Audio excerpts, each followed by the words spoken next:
बिस्मिल्लाहिर्रहमानिर्रहीम। अस्सलाम वालेकुम नाज़रीन, आप यूट्यूब चैनल देख रहे हैं। मैं इमरान ख़ान हूँ। अब्बास अरागची पाकिस्तान आए, उन्होंने फ़ील्ड मार्शल आसिम मुनीर से मुलाकात की और अब जो खबरें आ रही हैं उन खबरों के मुताबिक अब्बास अरागची जो ईरानी वज़ीर ख़ारजा हैं, उन्होंने पाकिस्तान के ज़रिए अमेरिका को कुछ तहरीरी पैगामात पहुँचाए हैं। यानी पाकिस्तान बीच में एक लिंक के तौर पर इस्तेमाल हो रहा है और मैंने आपसे कहा था कि ईरान कभी भी इस लिंक को ज़ाया नहीं होने देगा और ईरान कोशिश करेगा कि पाकिस्तान का चैनल ईरान के लिए इस्तेमाल होता रहे। जबकि अमेरिका को इस वक्त पाकिस्तान का मौजूदा रजीम सूट करता है, वो इन पे एतबार कर रहे हैं। कोई और रास्ता भी नहीं है जो डोनाल्ड ट्रंप की अब हालत है आलमी सतह पे।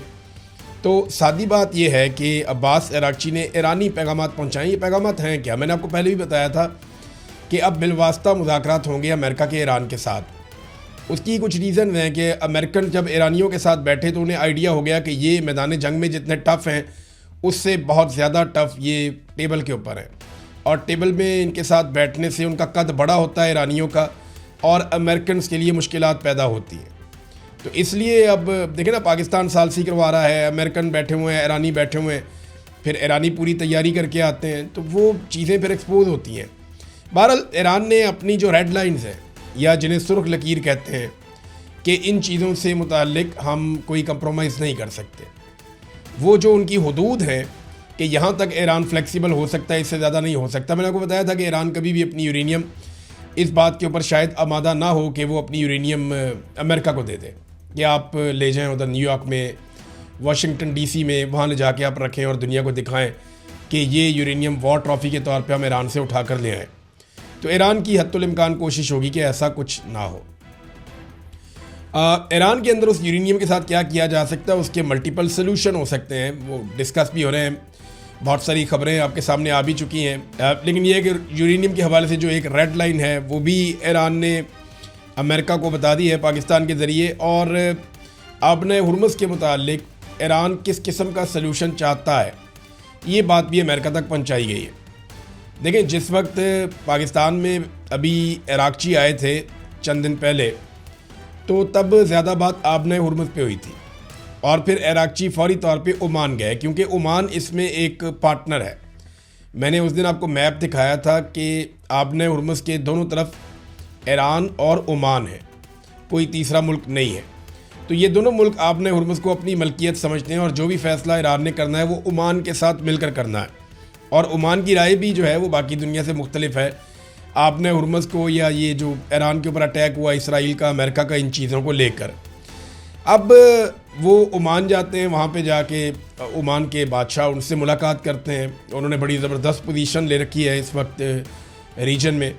और फिर वो वापस आते हैं पाकिस्तान और मुशावरत की जाती है, पहले ईरान में फिर पाकिस्तान में मुशावरत होती है और फिर एक तहरीरी तौर पर ईरान अपनी रेड लाइन्स पर मुश्तमिल एक तहरीर पाकिस्तान के ज़रिए अमेरिका को पहुंचाता है। तो मामला यहाँ पे आके रुके हुए हैं।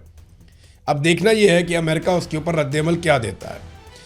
ईरानी वज़ीर ख़ारजा रूस रवाना हो गए हैं, जहाँ पे वो पुतिन से मुलाकात करेंगे और इसके अलावा वो मुलाकात करेंगे वहाँ पे दीगर जो रहनुमा हैं रशिया के, उनके वज़ीर ख़ारजा भी होंगे, पुतिन भी होंगे, इनसे मुलाकातें करेंगे क्योंकि ईरान का सबसे बड़ा जो इत्तेहादी बनकर सामने आया इस लड़ाई में, जिसने पीछे भी और सामने आकर भी मुख्तलिफ़ जगहों पे सपोर्ट किया ईरान को, वो रशिया है। जब आबने हुर्मुज़ को ताकत के बलबूते पर खुलवाने का फ़ैसला किया गया और एक करारदाद पेश की गई, तो रशिया और चाइना ये दो ममालिक थे जिन्होंने फौरी तौर पे इस करारदाद को वीटो कर दिया था। अभी डोनाल्ड ट्रंप ने एक दौरा करना है, 14 मई की तारीख आ रही है कि शायद 14 मई तक डोनाल्ड ट्रंप चाइना का एक दौरा करेगा और डोनाल्ड ट्रंप की मुलाकात होगी प्रेसिडेंट शी से और वहाँ पे कुछ चीज़ें डिस्कस हो सकती हैं। तो बहुत मुमकिन है 14 से पहले कोई और जंगी हालात पैदा हो जाएं और माजी की तरह जैसे पहले भी डोनाल्ड ट्रंप का एक दौरा मनसूख हो चुका है चाइना के लिए, दोबारा भी मनसूख हो सकता है क्योंकि इस वक्त अमेरिका पूरे खलीज में एक नया फ़िज़ाई दिफाई निज़ाम नस्ब कर रहा है। देखिए, माजी में अमेरिका से बहुत गलतियाँ हुई हैं। अमेरिका ने इस लड़ाई में बहुत एनालिसिस किया और बहुत सारी चीज़ें अमेरिका ने सीखी हैं। बहुत एक्सपोज हुआ अमेरिका भी और इसराइल भी। और ईरान के शाहिद ड्रोन का उनके पास कोई हल नहीं था, बैलिस्टिक मिसाइल्स का वो सही तरह जवाब नहीं दे पा रहे थे। फिर ईरान की तबाही तो बहुत की अमेरिका ने और इसराइल ने मिलकर, उनके बहुत कीमती लोग भी मार दिए। लेकिन सेम टाइम में ईरान ने फ़िज़ाई दिफाई निज़ाम को दरम भरम कर दिया अमेरिका के। और काफ़ी नुकसान हुआ इसकी वजह से अमेरिका को। अब अमेरिका जो है वो एक नया सिरे से, एक नए तरीके से रीडिज़ाइन कर रहा है, पूरे खित्ते में दिफाई निज़ाम नस्ब कर रहा है, फ़िज़ाई दिफाई निज़ाम। और ना सिर्फ वो दिफाई निज़ाम लगा रहा है बल्कि वो अपने बहरी बेड़े लेकर आया है, यहाँ पे भी इंटरसेप्टर्स मौजूद हैं। और अब वो ये बंदोबस्त कर रहे हैं कि अपने लोगों को, अपने अड्डों को और अपने असासों को महफूज कैसे रखना है ईरान से। गुज़िश्ता लड़ाई में अमेरिका को सरप्राइजेज मिले थे काफ़ी सारे ईरान की जानिब से। क्या इस मरतबा अगर दोबारा लड़ाई होती है तो ईरान कुछ नया करके दिखा सकता है? ये एक बड़ा सवाल है। जबकि अमेरिका ने अपनी बहुत सारी कमियां दूर करने की कोशिश की है, लेकिन एक कमी वो दूर नहीं कर पाएंगे जितने हथियार अमेरिका ने चंद हफ्तों में इस्तेमाल कर दिए इस लड़ाई में, इतने हथियार बनने में सालों लग जाते हैं। तो जो हथियारों की एक किल्लत है उसको पूरा करना भी एक बहुत बड़ा चैलेंज है। ख़ास तौर पे इंटरसेप्टर्स, जो थार्ड का एक सिस्टम है, वो पूरा का पूरा दोबारा इनको रीबिल्ड करना पड़ेगा। उसमें बहुत सारे वेपन्स जो हैं वो दोबारा इनको ऑर्डर देने पड़ेंगे, और ऑर्डर दिए भी हैं कई कंपनीज़ को अमेरिका ने, और वो दोबारा से हथियारों की प्रोडक्शन को तेज़ करने के लिए बार बार रिक्वेस्ट कर रहे हैं, बार बार हदायत वो दे रहे हैं।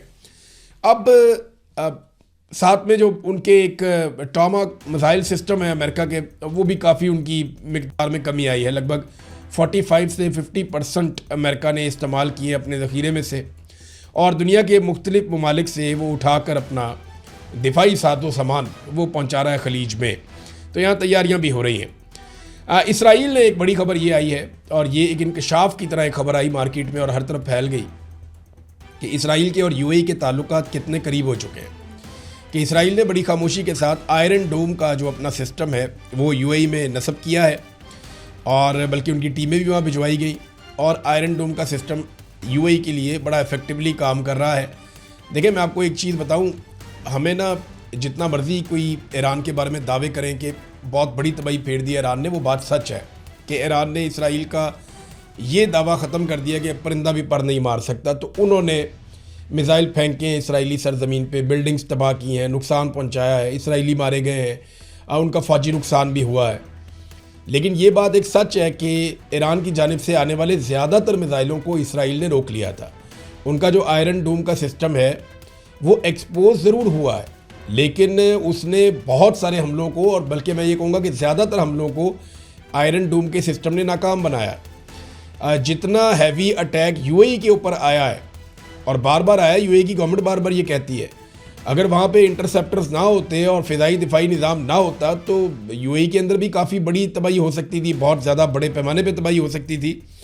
तो ये वन साइडेड रिपोर्टिंग भी मुनासिब नहीं है कि ये कहा जाए कि इसराइली फ़िज़ाई दिफाई निज़ाम या अमरीकी फ़िज़ाई दिफाई निज़ाम मुकम्मल तौर पर नाकाम हो गया। नहीं, ऐसा नहीं है। हाँ, ये ज़रूर है कि उनको पहली दफ़ा ऐसे हमने देखा बेबस होते हुए, और उनकी मौजूदगी में टारगेट ईरान ने अचीव भी किए।